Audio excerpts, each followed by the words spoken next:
शाहिद खाकान अब्बासी ने नई जमात का ऐलान कर दिया। अवाम पाकिस्तान पार्टी की लॉन्चिंग तकरीब से शाहिद खाकान अब्बासी का खिताब। कहा, अवाम पाकिस्तान में शमूलियत के लिए नेक नामी और बासलाहियत होना अव्वलीन शर्त होगी।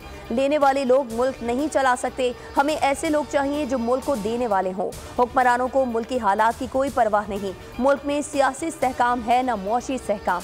मिफ्ता इस्माइल ने कहा, पाकिस्तानी निज़ाम सिर्फ अशराफिया के काम आता है।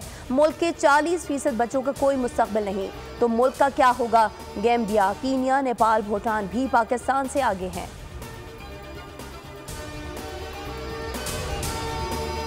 पीटीआई ने आज तरनौल का जलसा मनसूख कर दिया। बैरिस्टर गौहर अली खान का ऐलान। कहा, हमारी सियासी कमेटी ने जलसा मनसूख करने का फैसला किया। अब ये जलसा अशूरा के बाद होगा। हमने हमेशा कानून का सहारा लिया और इसी के तहत आज हाई कोर्ट में पटिशन दायर की। उमर अयूब खान की मीडिया से गुफ्तगू। कहा, पीटीआई लाहौर, कराची और फैसलाबाद में भी जलसे करने की तैयारी कर रही है। तहरीक का ऐलान बानी चेयरमैन पीटीआई करेंगे।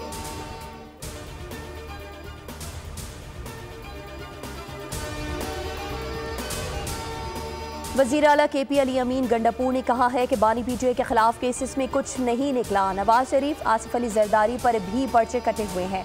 हुकूमत आइन को मान रही है, न अदालतों को। मीडिया से गुफ्तगू में गंडापुर ने कहा कि हम शख्सियात के नहीं इदारों की बात करते हैं। पूरी कौम अदलिया की तरफ देख रही है।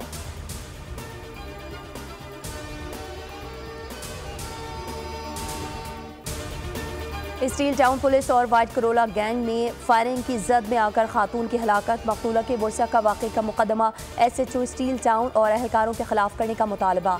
बुरसा का मेन नेशनल हाईवे पर एहतजाज। मेन नेशनल हाईवे के दोनों रोड ट्रैफिक के लिए बंद। पुलिस की इब्तदाई तहकीकात में SHO स्टील टाउन कार पर फायरिंग के वक्त मौके पर मौजूद होने के शवाहिद नहीं मिले।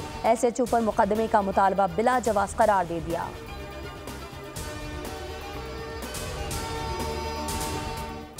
और कंथकोट पुलिस को एक और कामयाबी, तीसरा हिंदू मुग़वी बाजियाब। एक हफ्ते कबल अगवा होने वाले अब तक तीनों हिंदू ताजिर बाजियाब करा लिए गए।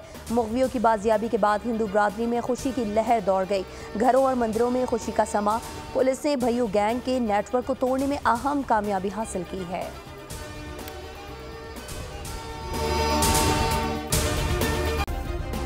सब्सक्राइब करें और बेल दबाएं ताकि कोई खबर रह न जाए।